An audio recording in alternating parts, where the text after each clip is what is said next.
Esto ocurrió cuando era muy joven. Hablo de segundo o tercer grado. Me cuesta recordar cosas con claridad de hace tanto tiempo, pero este recuerdo destaca por razones que pronto entenderán. Era un día escolar y había estado lloviendo a cántaros todo el día.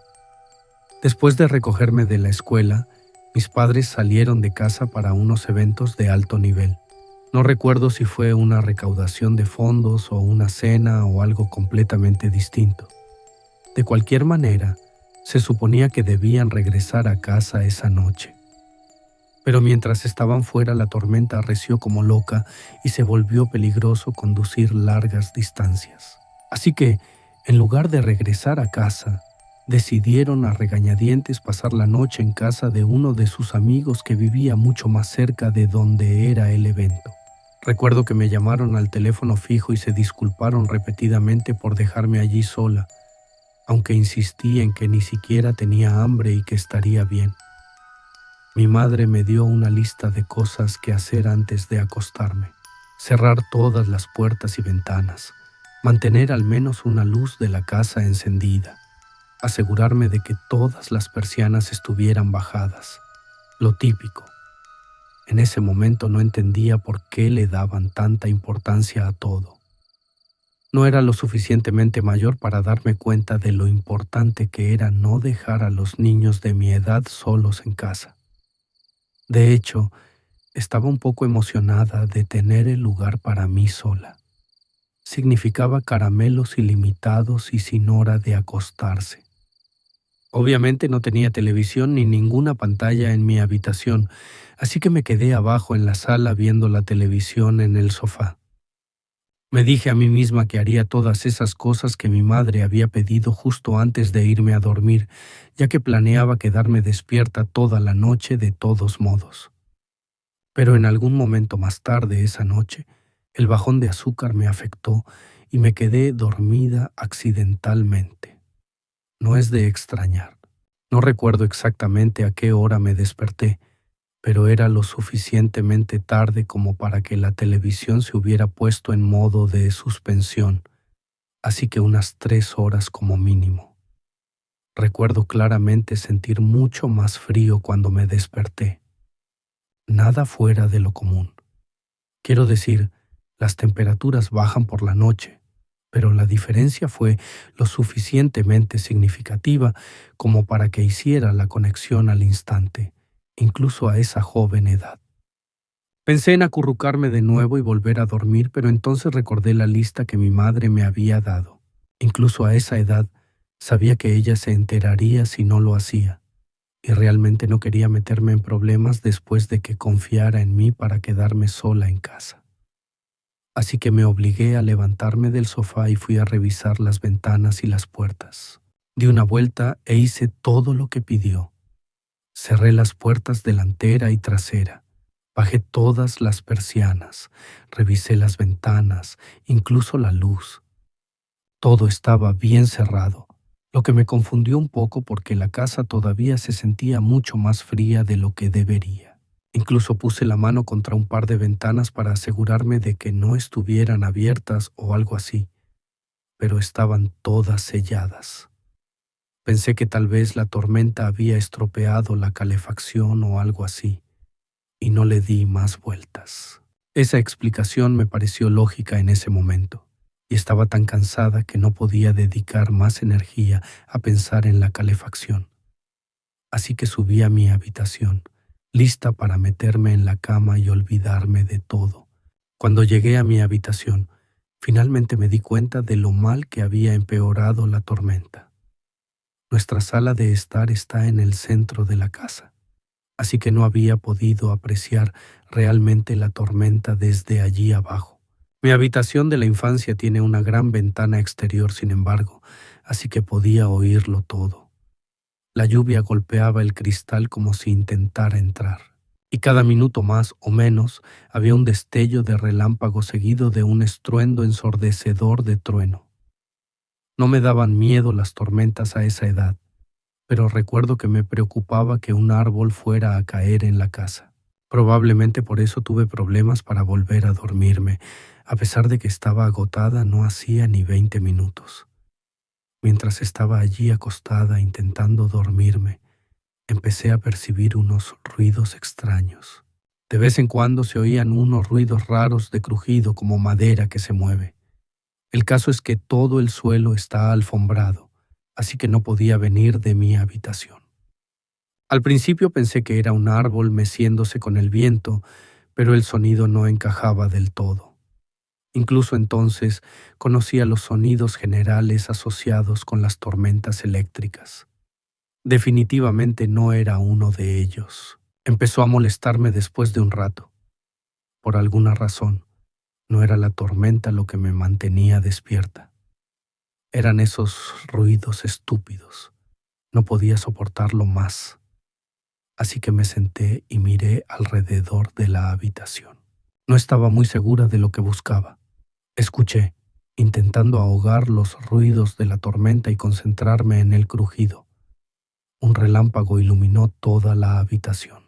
Todo parecía normal, pero mis ojos se sintieron atraídos hacia lo único de madera en la habitación, el armario.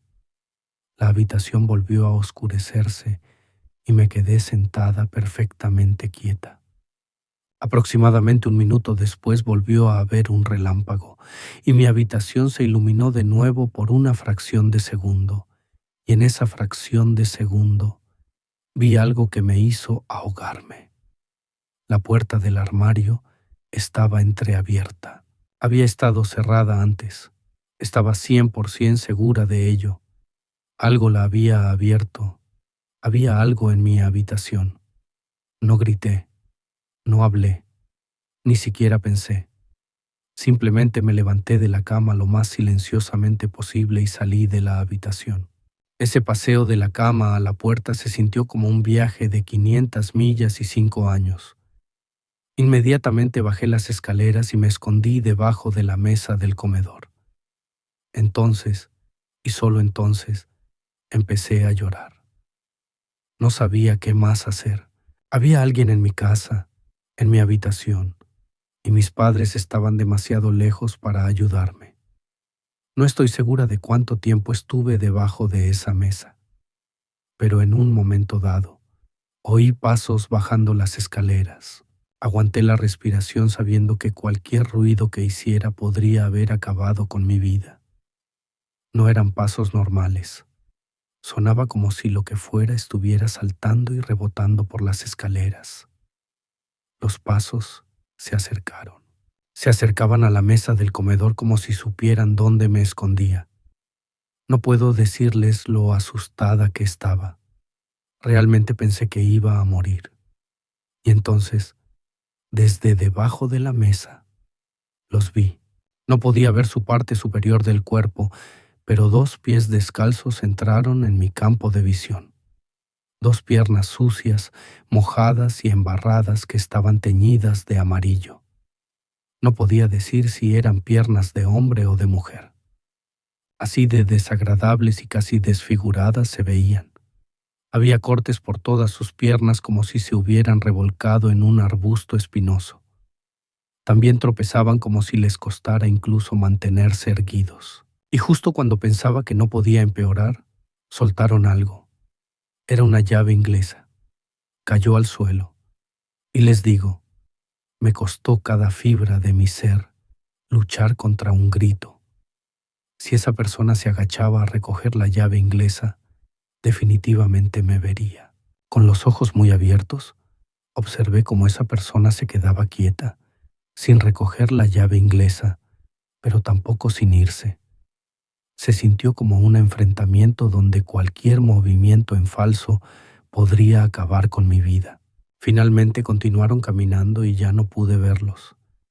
Escuché cómo los caóticos pasos pisoteaban y tropezaban por mi primer piso durante lo que pareció una eternidad. Y entonces finalmente la puerta principal se abrió y se cerró. Se habían ido.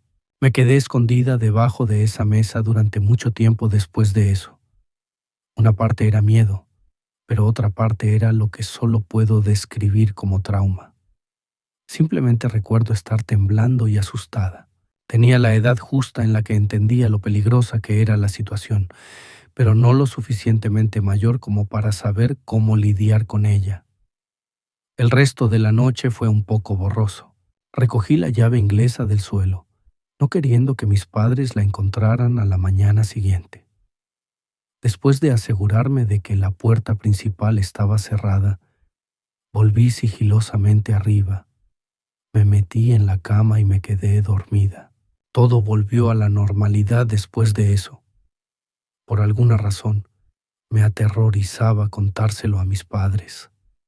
No quería que se enteraran de que no había cerrado las puertas y hecho todo lo que me habían pedido, así que me lo guardé todo para mí. No fue hasta varios años después que les conté la historia, y de hecho les costó un poco convencerme para que me creyeran. Mirando hacia atrás, no contárselo en el momento en que sucedió fue una decisión terrible, ya que no había nada que se pudiera haber hecho al respecto tan alejado del incidente. Si soy sincera, esta experiencia me traumatizó básicamente el resto de mi infancia.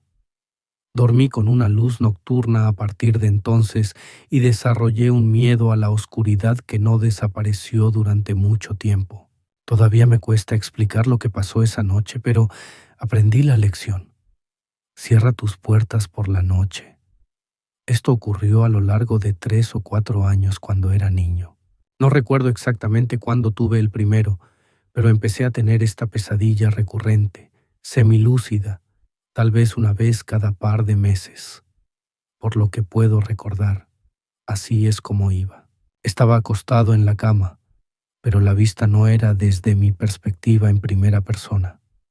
En cambio, me miraba a mí mismo desde el techo, como si estuviera viendo mi propia habitación a través de la transmisión de una cámara de seguridad. La disociación extracorporal siempre me asustaba. Intentaba flotar o nadar hacia mi cuerpo, pero nunca podía moverme más allá de girar la cabeza para mirar alrededor de la habitación. Estaba medio lúcido, así que sabía que era un sueño, pero eso no me daba menos miedo. Después de calmarme, empezaba a notar cosas extrañas en mi habitación. Por un lado, el reloj digital de mi mesita de noche siempre contaba a la inversa. Ese era típicamente el primer detalle extraño que notaba, y una vez que lo notaba, empezaba a ver otras cosas raras.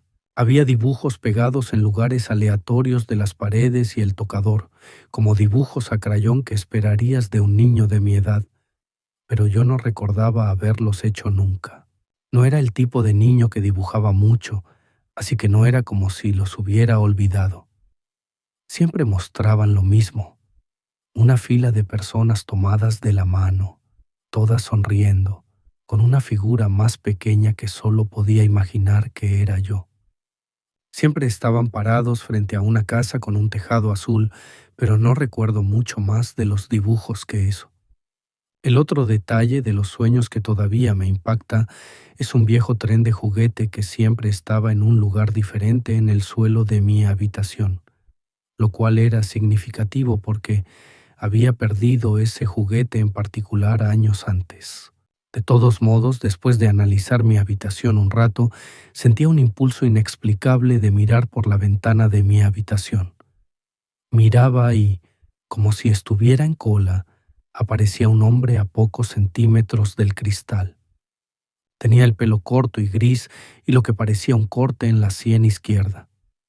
Eso es honestamente todo lo que recuerdo de su cara. Me miraba dormir durante unos segundos.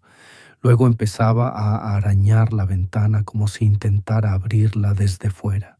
Ahí es cuando solía despertarme. A veces corría inmediatamente a la ventana y a veces tenía demasiado miedo incluso para moverme, pero siempre terminaba comprobando de una forma u otra. No sé qué pensaba encontrar. Tal vez marcas de arañazos o una mancha de donde hubiera estado su mano, pero nunca había nada allí, ni nadie para el caso. Después de la cuarta vez que ocurrió, finalmente se lo dije a mis padres. Mi madre me dijo que los sueños recurrentes no eran tan raros, especialmente a mi edad, y mi padre intervino para recordarme que siempre estaban a una habitación de distancia si alguna vez me sentía asustada. Asentí y actué como si eso ayudara, pero no lo hizo. Realmente no. Mi padre se dio cuenta de que todavía tenía miedo, así que me cogió de la mano y exploró el exterior de la casa conmigo. No había ninguna indicación de que alguien hubiera estado allí, ni huellas, ni manchas en la ventana, nada. Aún así, eso no me calmó tanto como se podría pensar. Tengan en cuenta que esto fue hace aproximadamente un año, así que tenía este sueño aproximadamente una vez cada 3 meses. No ocurría todas las noches, ni de lejos, pero tener el mismo sueño 4 veces definitivamente significaba algo, lo cual sabía incluso a esa edad. Pero después de ese cuarto sueño, sin embargo, simplemente se detuvieron. Por un tiempo, al menos. Pasé casi 6 meses sin un solo episodio, y en algún momento me permití creer que había terminado. Todo se desvaneció en el fondo, como los miedos infantiles tienden a hacer cuando la vida se vuelve más normal. Pero entonces volvió. No tengo idea de qué lo desencadenó, pero una noche aleatoria tuve el sueño de nuevo. Todo era exactamente igual que lo recordaba. El reloj, los dibujos, el tren, todo. Pero había algo diferente en ese sueño que me asustaba el doble que los anteriores. No podía averiguar qué era. Todo seguía la misma cadena de eventos. Pero entonces, mientras miraba alrededor de la habitación, me di cuenta de qué era. Mi ventana del dormitorio estaba abierta. Tan pronto como lo vi, me desperté. Hubo un período de quizás 5 minutos en los que no pude moverme. Parálisis del sueño completa y absoluta. Y no era una parálisis del sueño pasiva tampoco. Mi cerebro me gritaba que revisara la ventana todo el tiempo, pero no podía salir de la cama por mucho que lo intentara. Además de eso, sentía un frío considerable, como si el aire frío estuviera entrando por la ventana de mi dormitorio, que estaba convencido de que estaba abierta de par en par. Esos 5 minutos fueron a diferencia de cualquier tipo de miedo que haya experimentado jamás. Lo único en lo que podía pensar era en cómo ese hombre estaba a momentos de colarse por mi ventana. Sin embargo, no había nada que pudiera hacer al respecto. Cuando finalmente recuperé el control de mis extremidades, me obligué a ir a la ventana confirmando que estaba cerrada. No pude volver a dormir esa noche. Tenía demasiado miedo. No estoy segura de cómo fui capaz de funcionar a la mañana siguiente. Pasaron un par de meses más, pero no iba a ser engañada de nuevo. Cada noche antes de acostarme, pensaba mucho en el sueño en un intento de prepararme para tenerlo de nuevo. No estoy segura de si esta lógica funciona, pero esperaba que mantener el sueño en mi mente me ayudara a no tener tanto miedo si lo tenía de nuevo. Para mi sorpresa, esa técnica funcionó. La próxima vez que tuve ese sueño, ni siquiera tenía la mitad de miedo. Ni siquiera me molesté en revisar la ventana después de despertarme. Para cuando lo tuve de nuevo, apenas tenía miedo. Aún así, algo de ello persistió. No de una manera aterradora, sino lo suficiente como para que quisiera volver a contárselo a mis padres. Tal vez fue la forma en que lo expliqué, o tal vez fue porque era un poco mayor, pero por alguna razón, esta vez me prestaron más atención. Intenté proporcionar tantos detalles como pude, algo que no había hecho antes. Mientras llegaba a mi descripción del hombre, el comportamiento de mis padres cambió. No de forma muy dramática, pero lo suficiente como para que me diera cuenta. Específicamente fue justo cuando les contaba sobre el corte en su frente. Antes de que pudiera terminar, mi padre me interrumpió y me preguntó si estaba segura del corte. Le dije que sí, y él miró a mi madre como si hubiera algún detalle tácito que yo no supiera. Pregunté a mis padres qué estaba pasando, y me aseguraron que todo estaba bien. No queriendo molestarlos, no indagué más, Pero a partir de ese momento empecé a preguntarme si había algo más en la historia.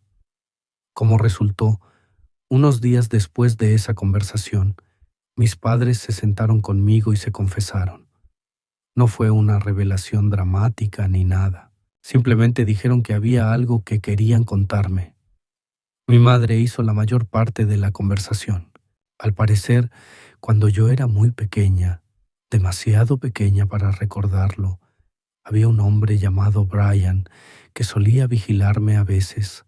Siempre se referían a él como el tío Brian, pero en realidad no era familia, solo un amigo cercano de mi padre de la universidad.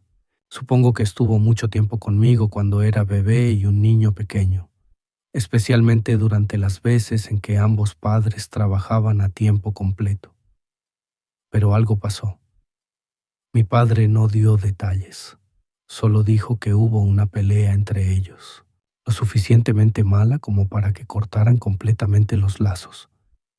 Dijo que le prohibió a Brian que se acercara a nuestra familia de nuevo, específicamente que se acercara a mí de nuevo. Ese fue el final. Pregunté qué causó la pelea, pero no me lo dijeron. Solo repitieron que no tenía nada que ver conmigo y que no necesitaba preocuparme. Lo único que me dijeron, y esto me dio una sensación de malestar, fue que Brian tenía una cicatriz notable en la frente por un accidente de coche en el que había estado años antes de que yo naciera. No unieron los puntos en voz alta, pero no tuvieron que hacerlo. Yo era lo suficientemente mayor como para hacer la conexión yo misma. Más tarde esa noche, después de que mi madre se hubiera ido a la cama, mi padre se quedó un poco más en la sala conmigo. Pude notar que quería decir más, como si no hubiera estado totalmente satisfecho con cómo había ido la conversación antes. Después de unos momentos de silencio, me contó su teoría. Dijo que pensaba que los sueños eran la forma en que mi cerebro procesaba algo enterrado muy profundo. Algún recuerdo de cuando era pequeña, antes de que pudiera formar frases completas. Mencionó lo cercana que aparentemente solía ser con Brian, cómo lloraba cuando él se iba de casa, cómo siempre quería que él me leyera antes de dormir. Mi padre dijo que no podía pensar en ninguna otra forma en que yo supiera de la cicatriz en la frente de Brian. No supe qué pensar de eso. No tenía ningún recuerdo de esta persona Brian en absoluto. Incluso ahora, sigo sin poder recordar un solo recuerdo en el que aparezca él. No tuve más remedio que seguir con mi vida. Sin embargo, tuviera o no el sueño recurrente. Pasó otro puñado de meses. Estoy haciendo mi mejor esfuerzo para describir la línea de tiempo lo más precisa posible, pero es difícil recordar cuánto tiempo pasó exactamente entre cada sueño. Dicho esto, la frecuencia disminuyó después de hablar con mis padres. Tuve el sueño solo 1 o 2 veces en el siguiente año, pero las cosas tomaron un giro muy oscuro en algún momento del 4.º año. Una noche, después de despertarme del sueño, miré por la ventana por costumbre, y esta vez realmente vi algo moverse. Era solo un parpadeo, pero estaba 100% seguro de que algo se había movido justo fuera de mi ventana. Y así, de repente, todo el miedo que había intentado evitar durante años regresó. En realidad fue peor. Salté de la cama y grité a mis padres, quienes me tomaron muy en serio. Mi padre salió corriendo descalzo mientras mi madre me abrazaba con fuerza. Finalmente mi padre regresó y empezó a susurrarle cosas a mi madre. Nos dijeron que nos quedáramos quietos mientras llamaban a la policía. Los escuché y me quedé en su habitación, aunque no recuerdo haber oído nunca sirenas u otras voces además de las suyas esa noche. Mi padre insistió en que todo estaba bien y que la policía se encargaría de las cosas. Al día siguiente me confesó que había visto lo que creía que eran huellas extremadamente tenues debajo de la ventana de mi dormitorio. Le pregunté si pensaba que era Brian, y él dijo que era imposible ya que se había mudado y Brian no sabía dónde vivíamos. Mi padre me prometió que nada malo iba a suceder jamás, y resultó tener razón. Nunca volví a tener ese sueño. A mis padres no les gusta hablar de este incidente, y puedo entender por qué. Todavía no he obtenido una respuesta directa de ellos, pero he dejado de intentarlo. Lo que no puedo asimilar es el horrible pensamiento de que cada vez que tenía ese sueño, realmente había alguien fuera de mi ventana observándome. Era realmente plausible que alguien me hubiera estado acechando periódicamente durante 4 años. No encaja, y no puedo decidir qué es más aterrador. Si realmente era Brian quien me observaba o simplemente algún completo desconocido con el que mi cerebro lo asociaba por alguna razón. Y quién sabe cómo eso se tradujo de alguna manera en mis sueños. He investigado y todavía no sé cómo sería posible. Tal vez hacía algún ruido o algo así y mi cerebro lo captaba. Realmente no puedo decirlo. Lo que sí puedo decir es que estoy 95% seguro de que mis padres nunca llamaron a la policía esa noche. Eso es algo para lo que probablemente nunca tendré una explicación. Lo más probable es que nunca reciba ninguna respuesta sobre esta experiencia, ya que ocurrió hace tanto tiempo. Pero si lo hago, enviaré una actualización. Esto sucedió hace un par de años, justo antes de que terminara la escuela. Era el último día de 8º grado. Era exactamente lo que esperarías en el último día de secundaria, emoción y despedidas agridulces. Todos corrían firmando y escribiendo mensajes cursis en los anuarios de los demás. Mi escuela secundaria era enorme, fácilmente más de 1000 estudiantes. Así que, para mantener las cosas manejables, los profesores recogieron nuestros anuarios y los pasaron a diferentes aulas, asegurándose de que todos los que quisieran tuvieran la oportunidad de firmar. Estoy seguro de que puedes ver cómo eso podría crear problemas. Cualquiera que quisiera podía escribir lo que quisiera en el anuario de cualquiera. Los profesores hicieron todo lo posible para evitar que las cosas se salieran de control, pero conocía a algunos niños que escribieron mensajes crueles a personas que no les gustaban. Al final del día, cuando recuperé mi anuario, pasé las páginas ansiosamente leyendo todas las notas tontas de mis amigos. Pero mientras escaneaba las páginas, algo llamó mi atención.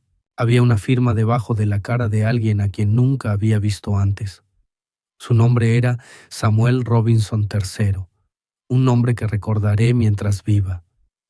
El mensaje que escribió era corto, simple y, honestamente, un poco inquietante. Decía: Jax, te volveré a ver. Miré la página, confundido a más no poder. Ni siquiera había hablado una sola palabra con ese chico Samuel. No es que pudiera hacer algo al respecto, sin embargo. El año escolar había terminado, así que no podía verlo aunque quisiera. Simplemente lo atribuí a que algún chico raro estaba siendo raro, o tal vez a un error honesto. De cualquier manera, dejé de pensar en ello. Pasaron unas horas y, antes de que me diera cuenta, estaba en casa organizando una pijamada en mi sótano con mis mejores amigos Kevin, David y Kieran. Los 4 comimos Doritos y jugamos Call of Duty toda la noche. El dormitorio de mis padres estaba a 3 pisos de nosotros, así que no teníamos que preocuparnos mucho por bajar el volumen. Estábamos jugando en la máquina de remo de mi papá poco antes de las 2 en punto cuando escuchamos un fuerte golpe en la puerta exterior. El sonido nos silenció instantáneamente. ¿Quién demonios llamaría a la puerta exterior? Debió haber sido alguien que o no quería despertar a mis padres o sabía que estábamos allí abajo o ambas cosas. No tenía sentido. La persona siguió llamando con el mismo patrón rítmico. Me di cuenta de que Kieran estaba a punto de decir algo y no pude detenerlo a tiempo. Con voz alta y asertiva preguntó quién estaba allí. Quería noquearlo. Básicamente, le había transmitido a quienquiera que estuviera afuera que estábamos allí abajo. Mi sótano no tiene ventanas exteriores, por lo que era poco probable que hubieran sabido que estábamos allí abajo. Pero ahora sí. Después de una larga pausa y sin más golpes, una voz apagada respondió. Dijo, «Ven por la puerta trasera», con una voz aguda que sonaba genuinamente alegre, como si fuera un amigo nuestro tratando de unirse a la pijamada. Era definitivamente la voz de un adolescente también, y no sonaba como alguien que fingiera subir la voz tampoco. Estaba bastante asustado, no puedo mentir. Sin embargo, mis amigos parecían impávidos, como si pensaran que era emocionante que algún chico al azar estuviera afuera de mi casa. Insistieron en que al menos lo comprobara, y aunque no quería, me presionaron para hacerlo. Subimos sigilosamente las escaleras con cuidado de no hacer demasiado ruido. Me acerqué a la puerta trasera lentamente, tratando de ignorar los latidos de mi corazón. A través del estrecho panel de vidrio a su lado, pude ver una figura sombría parada bajo la tenue luz. Me acerqué un poco más y su rostro apareció. Mi mandíbula casi cayó al suelo cuando me di cuenta de quién era. Era él. Era ese chico Samuel Robinson III que había firmado mi anuario. Mis amigos fueron a abrir la puerta.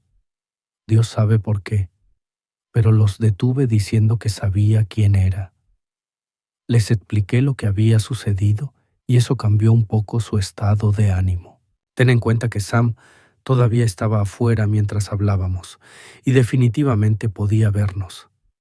Debió haber notado lo asustado que estaba porque comenzó a señalar hacia el costado de la casa, como si quisiera que fuera a la ventana. Quizás te preguntes por qué ninguno de nosotros se tomaba la situación más en serio. Sinceramente creo que fue porque no era un hombre mayor y extraño acosándonos. Era un chico de nuestra misma escuela. Aún así, no le iba a abrir la puerta. En cambio, fui a la ventana de mi cocina y la abrí un poquito. Mis amigos me siguieron y se quedaron un poco a un lado. Se acercó a la ventana y le pregunté qué quería, diciéndole que lo reconocía de nuestro anuario. Dijo, «Oh, así que recibiste mi mensaje», y se presentó como Sam. Luego continuó diciendo, «Él siempre me observaba desde lejos que podríamos haber sido buenos amigos». Estuve de acuerdo con él solo para no cabrearlo, pero había un 0% de posibilidades de que hubiera sido amigo de este chico en cualquier circunstancia. No quise presionarlo de inmediato, pero tenía que saber. Así que le pregunté cómo sabía dónde vivía. No respondió y yo no sabía qué decir. Antes de que pudiera desescalar la situación, David lo llamó un acosador espeluznante y le dijo que se fuera. La sonrisa de Sam desapareció. Inclinó la cabeza como si no entendiera lo que David acababa de decir. Luego, tan rápido como eso, su expresión se retorció en algo que solo puedo describir como odio. Pasó de ser pasivo y honestamente un poco amigable a agresivo y enojado. Comenzó a gritarme cosas, que odiaba a mis amigos y que todos deberíamos morir, que a mi ex le desagradaba y cosas aleatorias que él no tenía derecho a saber.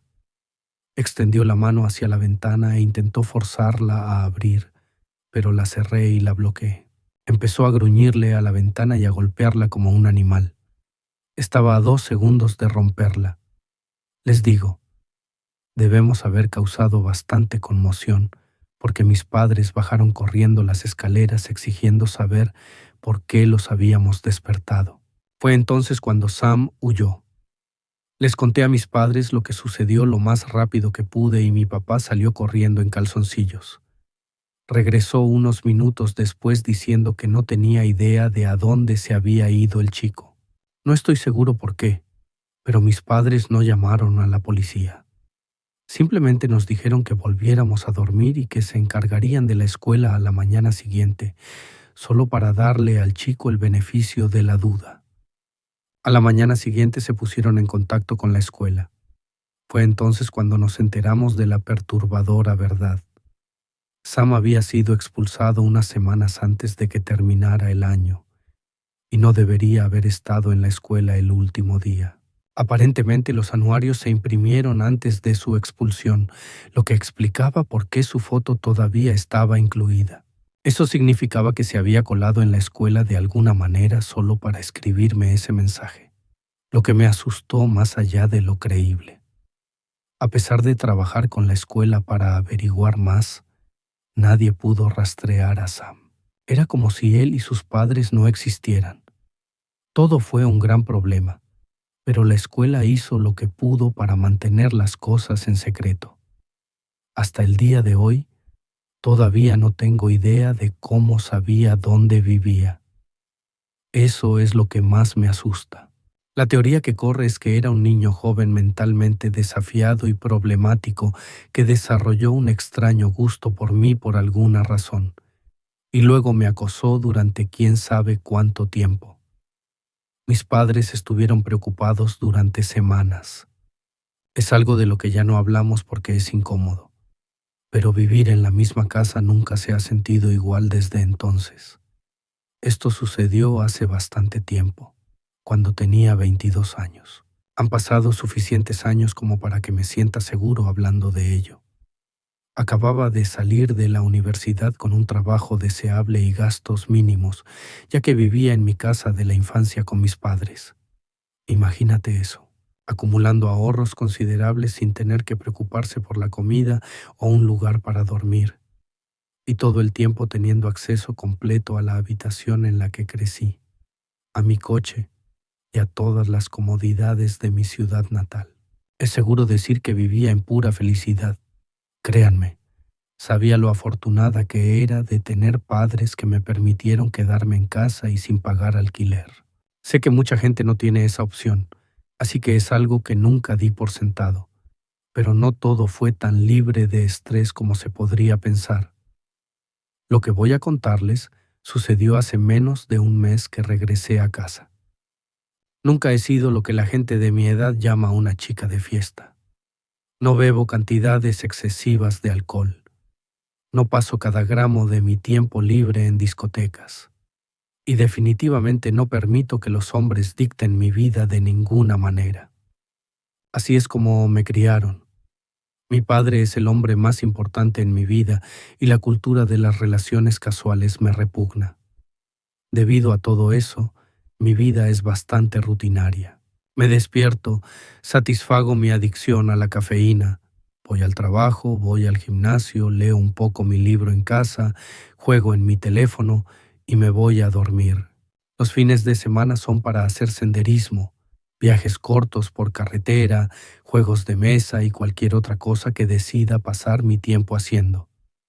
Pero un fin de semana al azar, mi amiga más cercana de la universidad, Lindsay, me invitó a mí y a nuestras otras dos amigas, Sabrina y Thea, a pasar unos días en la casa de playa de su familia. Nunca había estado, pero por la forma en que Lindsay hablaba de ella, el lugar sonaba como un sueño. Tranquilo, alejado del caos turístico en su propia playa privada y a un corto paseo del agua. Para ser brutalmente honesta, la familia de Lindsay es rica.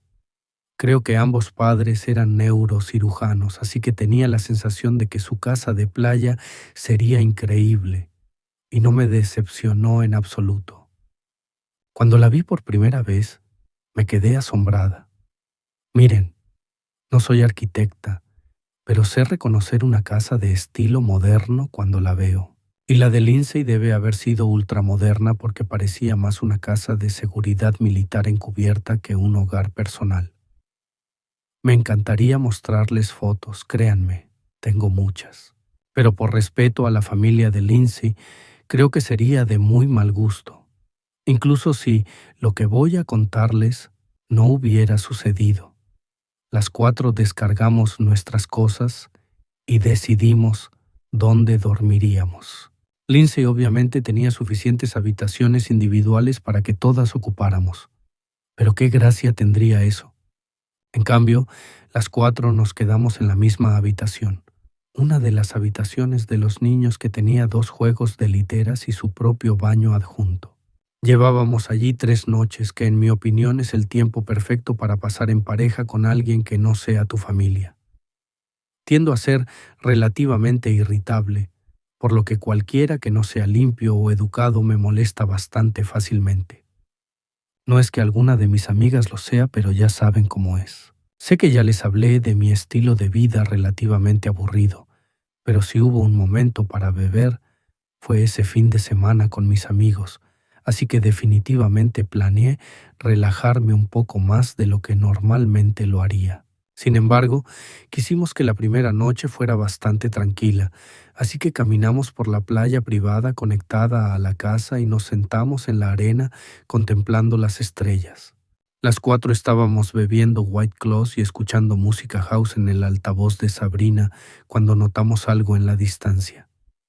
Era una tenue luz parpadeante que emanaba de algún lugar más abajo en la costa. Las cuatro nos callamos un poco y observamos la luz parpadear y apagarse. La vista era hipnótica, tan espeluznante como era. Después de un rato, quedó claro que la luz se movía de un lado a otro, como una linterna que alguien llevaba al caminar. Y poco después, nos dimos cuenta de que eso era lo que era. Parecían 3 o 4 personas caminando tranquilamente en nuestra dirección, no corriendo o tropezando o moviéndose de forma extraña, sino paseando a un ritmo pausado. A medida que se acercaban, comenzamos a escuchar risas, lo que hizo que todos nos relajáramos un poco. Considerando lo tarde que era, lo más probable es que fuera solo un grupo de adolescentes o incluso personas de nuestra edad. Deben habernos notado porque en algún momento uno de ellos gritó «Hola» con voz amigable. Era la voz de un chico y sonaba de nuestra edad. Thea gritó de vuelta e hicimos una pequeña charla mientras se acercaban a nosotros. A medida que se acercaban pudimos ver que era un grupo de 3 chicos que parecían tener 1 o 2 años más que nosotras. Todos tenían su típico aspecto de chico de playa, que me di cuenta de inmediato que a mis amigas les gustaba, especialmente a Thea. Ella es un poco loca cuando se trata de chicos, así que no puedo decir que me sorprendiera demasiado. Ella sabe lo que pienso de su estilo de vida, así que no es como si estuviera diciendo algo loco. Para ser justos, es absolutamente preciosa, y nunca he visto a un chico que no se fije en ella. Los chicos se sentaron con sus cervezas y las 7 continuamos bebiendo. De hecho, fue un momento realmente genial. Los chicos no eran abiertamente coquetos, pero tampoco eran aburridos. Avancé rápido 1 hora y varias copas más tarde, y finalmente nos invitaron a su casa. Personalmente, estaba agotada y me inclinaba por ir a dormir, pero me di cuenta de que las 3 amigas querían seguir pasando el rato con los chicos, especialmente con Thea, por supuesto. Decidí no arruinar la diversión de nadie y me despedí, diciéndoles a mis amigas que siguieran sin mí. Solo había 3 chicos después de todo, y no tenía intención de acostarme con nadie esa noche. Caminé de regreso a la casa de Lindsay mientras los 6 caminaban por la playa, presumiblemente hacia donde sea que estuvieran los chicos. Me lavé y me fui a la cama. Algún tiempo después de las 3 de la mañana, me despertó una llamada de FaceTime de Lindsay, lo cual fue confuso ya que ella ya debería haber estado en casa o durmiendo junto a uno de los chicos. Le respondí con voz somnolienta, y lo que dijo me despertó instantáneamente. Básicamente me gritó por teléfono que Thea y Sabrina habían sido secuestradas y que necesitaba su coche de inmediato. Sus palabras fueron como un cubo de agua helada salpicada en mi cara. Nunca sentí un sentido más intenso de miedo y adrenalina. No perdí un segundo. Mis manos temblaban literalmente mientras me vestía rápidamente y bajaba corriendo las escaleras. Le pregunté por qué me había llamado a mí en lugar de a la policía, y ella me aseguró que ya lo había hecho. Me dijo que me mantuviera en línea mientras me guiaba. Con sus instrucciones logré abrir la puerta de entrada, encontrar las llaves de su coche y salir de allí en cuestión de minutos. Me dijo que estaban a unas 10 casas por la playa a la izquierda, así que allí empecé a conducir. Describió el coche y me dijo en qué dirección había ido, y pisé el acelerador para intentar alcanzarlos. No había un solo coche en la carretera, y estaba conduciendo a una velocidad increíblemente insegura. Fue un milagro que no me detuvieran. Después de unos minutos de conducción, noté un coche que coincidía con la descripción de Lindsay conduciendo lentamente en la distancia. Luego colgué el teléfono, llamé a la policía y les dije exactamente dónde estábamos. El operador me dijo que mantuviera la distancia para no alertarlos de la situación. Así que eso hice. Después de lo que pareció una eternidad, divisé luces de policía más adelante. El coche delante de mí no intentó evadir a la policía. Solo puedo imaginar que asumieron que era una parada no relacionada. Detuve el coche y observé cómo se desarrollaba todo. Fue un caos total. Los policías sacaron a la fuerza a los 3 hombres del ESUV a punta de pistola. Los esposaron y los escoltaron de regreso a uno de los coches patrulla. Luego, uno de los oficiales se acercó al maletero del coche y lo abrió para revelar a Thea y Sabrina atadas y, por lo que parecía, bastante magulladas. Tan horrible como fue toda la experiencia, no fue nada comparado con la secuencia de eventos contada desde su perspectiva. Los 3 se sintieron cómodos conmigo escribiendo esto, por cierto. Todavía estamos en contacto cercano, así que obviamente les pregunté, pero ninguna de ellas quiso escribirlo ellas mismas, y por una buena razón. Para resumir, después de que me fui a dormir, todas continuaron bebiendo. Lindsay es la única que recuerda las cosas con claridad, ya que intentaba ser al menos un poco responsable dado que era la casa de su familia en la que se alojaban. En algún momento los chicos con los que estaban Thea y Sabrina sugirieron que todos se fueran a la cama. Así que los 4 se separaron mientras Lindsay le decía al tercer chico que se iba a casa. Él estaba realmente molesto por eso, lo que Lindsay inicialmente pensó que era porque quería acostarse con ella. Le dijo que estaría dispuesta, pero que tenía que vigilar su casa, y él se enfadó. Se gritaron por un rato, y él terminó diciéndole a Lindsay que se largara de su casa y nunca volviera, lo que ella estaba más que feliz de hacer. Sin embargo, a mitad de camino se dio cuenta de que había olvidado su bolso, así que regresó a buscarlo. Fue entonces cuando vio a los chicos arrojando a Thea y Sabrina en la parte trasera del coche antes de irse. Llamó a la policía, luego a mí, y eso fue todo. Los padres de Tía son ambos abogados y se mueven a través de docenas de obstáculos para hacer 2 cosas: mantener el evento lo más alejado posible de la esfera pública y asegurarse de que esos chicos recibieran sentencias de prisión máximas. Lograron ambas cosas. Resulta que la casa en la que se alojaban ni siquiera les pertenecía. Pertenecía a una pareja de ancianos al azar que estaba de vacaciones en otro país.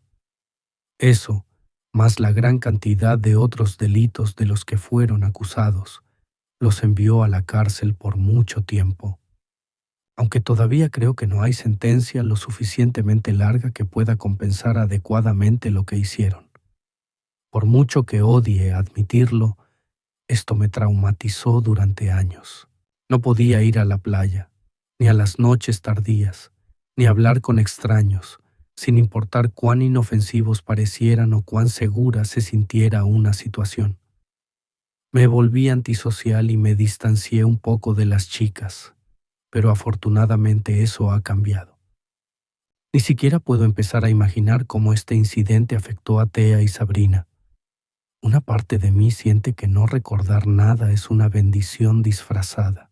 Creo que lo más loco de todo es el hecho de que, si no hubiera ido a casa, podría no haber podido llegar al coche de Lindsay a tiempo. Y si no hubiera sido por eso, la policía tal vez nunca habría encontrado el coche de esos chicos. Esto sucedió el año pasado. Mi amigo Jimmy está bastante involucrado y bien conectado dentro de la comunidad musical. Por comunidad musical, me refiero más específicamente a la escena de la música electrónica y de baile a lo largo de la costa este, predominantemente Nueva Jersey y Nueva York. Es realmente impresionante lo que él y su equipo han podido lograr en solo 2 años. La idea general es esta. Su empresa organiza lo que llaman eventos en lugares de alto perfil, típicamente el club o lugar de fiesta más conocido en la ciudad en la que se encuentren. Luego subcontratan al talento que, créanme, suele ser un DJ muy conocido y a veces casi famoso. No estoy muy involucrado o invertido en esa escena, así que no estoy exactamente seguro de a quién han conseguido que actúe. Pero les digo que ha habido algunos nombres enormes involucrados, pero suficiente contexto. Jimmy y yo nos conocemos desde hace mucho tiempo. Estoy hablando de más de 20 años. Básicamente lo he conocido toda mi vida y ha sido mi mejor amigo durante casi la mayor parte de ella. Debido a eso, me deja, junto con un montón de nuestros otros amigos de la ciudad natal, ir a sus espectáculos gratis y pasar el rato con el talento en la sección VIP.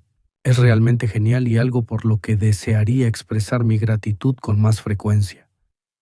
Jimmy estaba programado para organizar un gran evento el fin de semana del 4 de julio en la costa de Jersey. Iba a ser su evento más grande hasta la fecha, y todos nuestros amigos en común iban a ir. Jimmy me invitó a bajar temprano con él y obviamente accedí. Los dos hicimos el viaje de 1 hora y media con nuestro otro amigo Ryan y nos encontramos en el lugar unas buenas 4 horas antes de que abrieran las puertas. Ryan y yo no teníamos mucho que hacer mientras Jimmy y su equipo montaban. Así que decidimos darle un poco de ventaja al consumo de alcohol. Jimmy y su equipo tenían derecho a tanta bebida gratis como desearan, cortesía del local, y Ryan y yo definitivamente aprovechamos eso. Cuando el primer DJ comenzó su set, Ryan y yo estábamos más que un poco ebrios, por decirlo suavemente.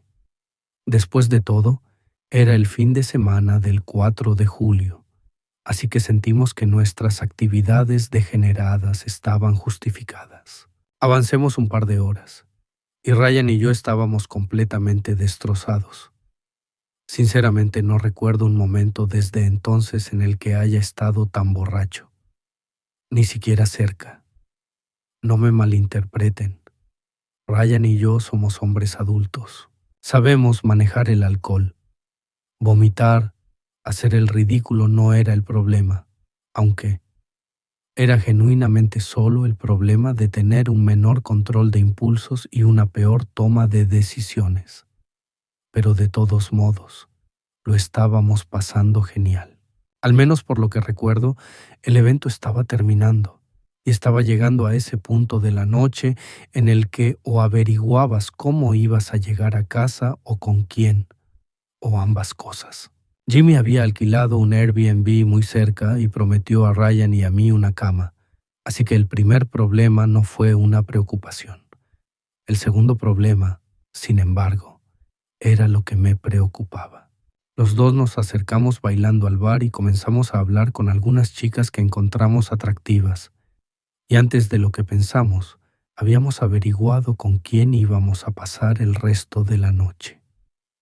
Ninguno de nosotros es modelo de Calvin Klein, pero ambos medimos más de 6 pies de altura.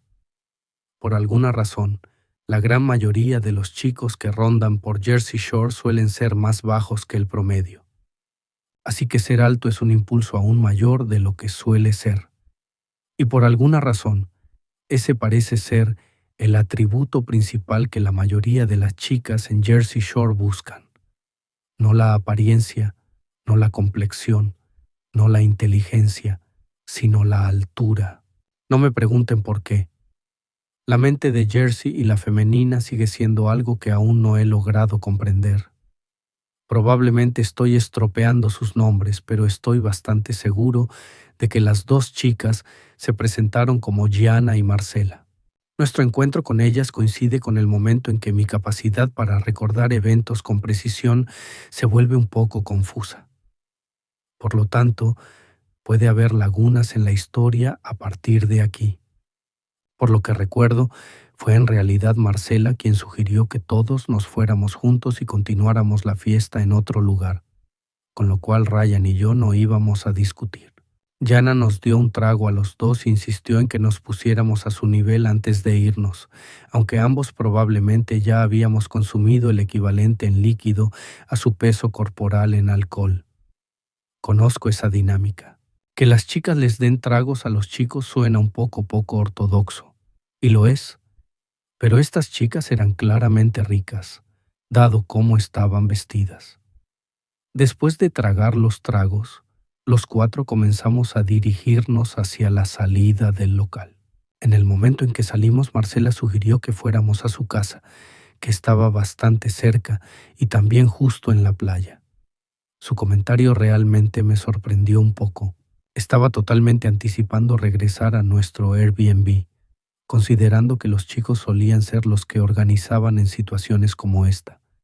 Pero ambas chicas insistieron en que la casa de playa de Marcela era definitivamente más bonita que cualquier Airbnb del interior que hubiéramos encontrado para la noche. Tenía razón, así que no discutí, y Ryan tampoco. Caminamos por la playa hablando todo el tiempo. Las chicas parecían realmente inteligentes y conocedoras, basándonos en las conversaciones que tuvimos. Y recuerdo que me pareció muy refrescante hablar de algo que no fuera la vida nocturna y cualquier otra basura de la que suelo hablar con las chicas por una vez. No solo chicas, gente borracha en general. En un momento dado incluso me sentí un poco avergonzado de estar tan borracho porque sentí que no podía expresarme bien y parecía un idiota. Fue entonces cuando me di cuenta de que en realidad me sentía más borracho de lo que me había sentido 15 minutos antes. Pero no era una borrachera que solía sentir. Sentí como si mi cuerpo se estuviera derritiendo bajo mi peso, como si fuera a colapsar incontrolablemente en cualquier momento. Mis piernas se sentían débiles, casi como cartón, si eso tiene algún sentido. Mover mis extremidades, mi boca e incluso mis ojos se volvía cada vez más difícil, y hubo un momento en que mis extremidades comenzaron a sentirse un poco entumecidas. Pero luego, tan rápido como surgió la sensación, volvió a la normalidad, al menos por el momento. Justo entonces, llegamos a la casa de playa. Era una locura. Probablemente estoy exagerando porque estaba muy borracho, pero se veía como imaginaba que sería la casa de playa de un atleta profesional. Entramos y después de quitarnos los zapatos nos encontramos en lo que supongo que era una sala de estar. Digo supongo porque el nivel de opulencia allí era tan ajeno a cualquier cosa a la que estoy acostumbrado. Era decorativo pero de alguna manera minimalista. Incluso esas descripciones son opuestas. Había esculturas, de verdad, sobre pedestales allí, pero no se sentía abarrotado ni excesivamente ostentoso, y todo lo que estaba expuesto parecía mezclarse perfectamente con las paredes, como si fueran extensiones de la habitación. Ojalá hubiera tenido la sensatez de tomar una foto, pero de nuevo, mi mente estaba en otra parte. Evidentemente también lo estaba Ryan, porque no 15 minutos después de poner un pie en la casa, él y Marcela habían desaparecido en algún lugar de ese laberinto de la casa, lo que me dejó solo con Gianna. Ella se inclinó para besarme, y eso es lo último que recuerdo antes de desmayarme. No ella besándome, sino inclinándose para besarme. Ahí es donde todo se corta. No recuerdo sentirme mareado de nuevo, ni beber más, ni hacer nada más. Pero hay un gran lapso en mi memoria que abarca varias horas y que no volverá sin importar lo que intente. Y la cosa es que sé que no me desmayé porque hay mensajes de texto en mi teléfono enviados por mí que prueban que todavía estaba consciente. Hay pruebas digitales de que era un ser consciente, pero no recuerdo ni una pizca de ello. Y antes de que digas que simplemente me desmayé por el alcohol, esto fue diferente. Raramente me desmayo, pero todas las veces que lo he hecho, todavía puedo recordar fragmentos de la noche, momentos dispersos aquí y allá, lo suficiente como para unir una secuencia continua de eventos como mínimo. Ten en cuenta que esas también fueron ocasiones en las que estuve más borracho de lo que estuve esa noche. Así que esa es otra razón por la que creo que un desmayo genérico no es una explicación razonable de lo que sucedió. Además, Ryan experimentó exactamente lo mismo en esencialmente el mismo momento, lo cual es demasiado específico para ser coincidencia. Aquí está lo siguiente que recuerdo. Despertar con el sol directamente sobre mi cabeza en unos arbustos aleatorios a más de una hora de donde había sido el evento. Algo que aún no sabía porque mi teléfono no estaba en mi bolsillo. De hecho, nada estaba en mi bolsillo. Tanto mi billetera como mis llaves habían desaparecido. Pero empeora, ni siquiera era mi bolsillo para empezar. Llevaba la ropa de otra persona y ni siquiera la de Ryan, la de un completo desconocido. Lo único de mis pertenencias personales que aún tenía en mi posesión eran mis zapatos, e incluso esos estaban destrozados. A ambos zapatos les habían quitado los cordones y estaban empapados. Me dolía la cabeza y todo se sentía desorientado, como si estuviera despertando de la anestesia. Ni siquiera me senté de inmediato. Solo miré al cielo por un minuto, tratando de entender dónde estaba. Arbustos, ropa de otra persona, sin billetera, sin teléfono, sin llaves.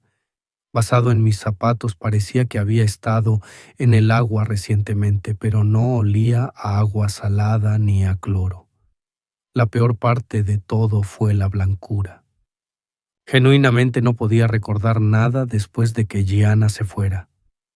Como ya dije, fue entonces cuando el pánico comenzó a aparecer. No era solo la resaca, tenía miedo. No tenía idea de cómo había llegado allí. ¿Qué pasaría si me hubiera peleado o hubiera chocado un coche? ¿Qué pasaría si me hubieran drogado? No tenía un solo punto de referencia de las últimas 10 horas. Me levanté y me di cuenta de que no había ni un solo punto de referencia a mi alrededor. No parecía un pueblo costero, lo que también me asustó. El camino que tenía delante se curvaba hacia más árboles, pero justo al otro lado de la calle, quizás a unos cientos de pies de distancia, había un 711. Era genuinamente lo único a la vista, así que me dirigí directamente hacia él. Le pregunté al chico detrás del mostrador si podía usar su teléfono, diciéndole que el mío había sido robado. Me miró por un segundo, probablemente debatiendo si estaba tratando de estafarlo, pero luego me lo deslizó por el mostrador. El primer número que se me ocurrió fue el de mi hermana. Era el único número aparte del de mi madre o mi padre que aún recordaba, y no había forma de que llamara a mis padres. Mi hermana contestó de inmediato, y traté de explicar las cosas lo mejor que pude.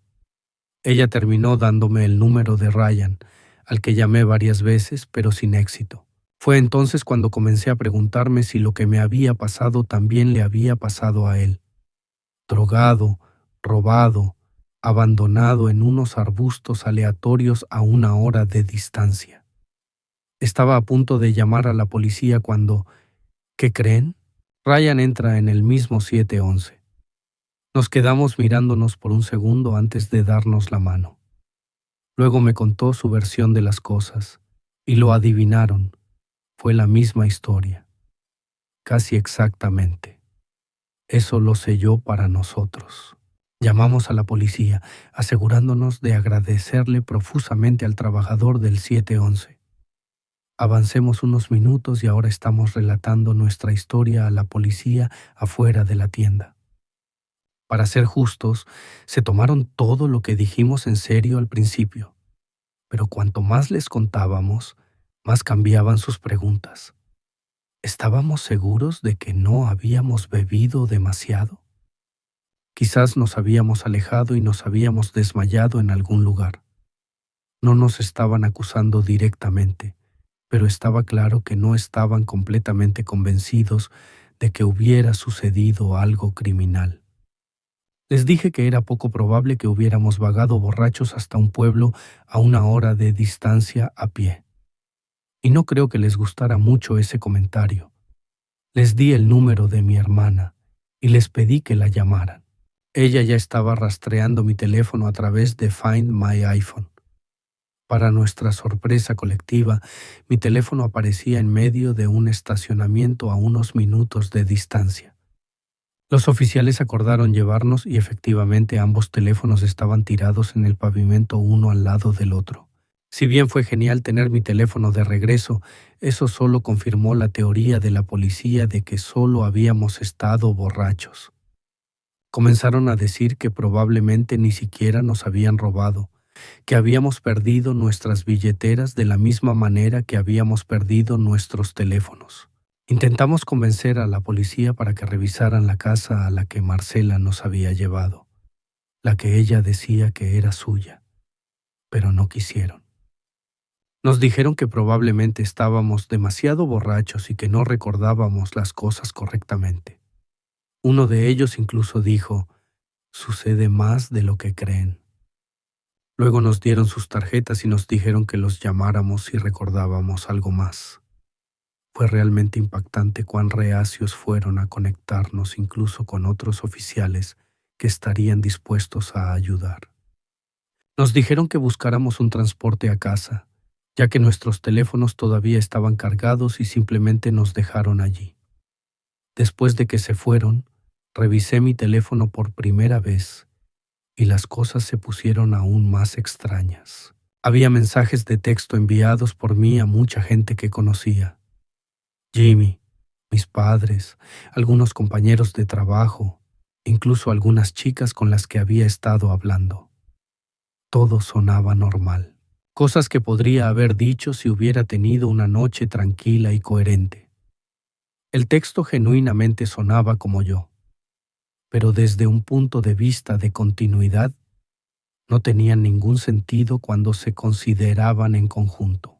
Un mensaje a Jimmy le agradecía por los eventos y decía que nos habíamos quedado en casa de un amigo. Una vez que mi papá dijo que estábamos a salvo y habíamos encontrado un sofá para dormir.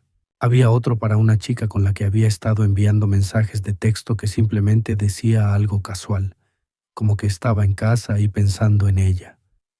Ninguno de esos mensajes tenía sentido y en su mayoría se contradecían entre sí. Me di cuenta de que tenía un montón de llamadas perdidas y mensajes de texto de Jimmy, así que lo llamé. Sonaba aliviado al oírme, diciendo que pensaba que Ryan y yo habíamos muerto o algo así. Nos dijo que nos quedáramos donde estábamos. Él vendría a recogernos. Mientras tanto, Ryan y yo cancelamos todas nuestras tarjetas, pero curiosamente ninguna de ellas había sido utilizada. A pesar del probable hecho de que habían estado en posesión de esas chicas durante varias horas, todo el viaje de regreso, hablamos sin parar sobre lo que podría haber sucedido. Nada tenía sentido. Sí, nos habían drogado. Eso estaba claro, pero eso no explicaba las cosas. En primer lugar, no conozco ningún tipo de droga que tenga esos efectos, como un desmayo inducido. Todo lo que he leído solo decía que esas drogas te hacen dormir. Pero de nuevo, estuve consciente, como confirman los mensajes de texto. Además, ¿por qué ir a tales extremos solo para robar a dos tipos aleatorios? Especialmente si no ibas a intentar al menos usar sus tarjetas de crédito. Dos tipos que se acercaron a ti, nada menos. Y en un lugar tan arriesgado también. Tu propia casa. ¿O era una casa en la que habían irrumpido? Ambas eran igualmente arriesgadas. Jimmy pensó que habíamos sido blanco de un ataque, pero como acabo de decir, nosotros habíamos sido los que se acercaron a las chicas. así que no podíamos haber sido blanco de un ataque. Y todo esto ni siquiera menciona cómo o por qué milagrosamente nos encontramos en un pueblo aleatorio a una hora de distancia con ropa ajena. Por muy loco que suene, tanto Ryan como yo nos revisamos en busca de incisiones pensando que quizás nos habían extirpado algunos órganos, pero no había nada. Jimmy sugirió que quizás nos habían dado algunas drogas exóticas, lo cual supongo que tiene sentido, pero alguien nos había llevado a ese pueblo y alguien que no fueran esas chicas había intercambiado ropa con nosotros. Nunca obtuvimos una respuesta, pero no es como si hubiéramos olvidado todo el asunto. Ryan y yo terminamos conduciendo hasta la costa solo para ir a buscar esa casa. Intentamos lo mejor que pudimos para retroceder nuestros pasos, sabiendo que si simplemente caminábamos por el paseo marítimo, eventualmente encontraríamos la casa ya que estaba en la playa. Y de hecho, la encontramos. Los dos subimos por el camino y tocamos el timbre. Un hombre mayor abrió la puerta y nos preguntó qué queríamos. Yo me encargué de hablar, no queriendo revelar demasiado o potencialmente incriminarme. Simplemente le pregunté si una chica llamada Marcela vivía allí o si tenía una hija o nieta de nuestra edad. Me dio un rotundo no, y me inventé una historia de mierda de que había una chica que mintió sobre ser dueña de esa casa, lo cual él encontró bastante gracioso. Luego, eso fue todo. Estaría mintiendo si dijera que no me fui de esa casa con una sensación enfermiza e inquietante en el estómago. Ni siquiera puedo describirlo como miedo, solo una incomodidad enfermiza, como si algo verdaderamente horrible nos hubiera sucedido a mí y a mi amigo esa noche, y nunca lo resolvería. Durante mucho tiempo después de eso, estuve convencido de que esas chicas habían estado involucradas en algo mucho, mucho más grande de lo que ni Ryan ni yo podíamos concebir, que tal vez habían planeado secuestrarnos o matarnos y decidieron no hacerlo en el último segundo por alguna razón. Sé que nunca tendré una actualización, pero si sucede algo más, definitivamente enviaré algo.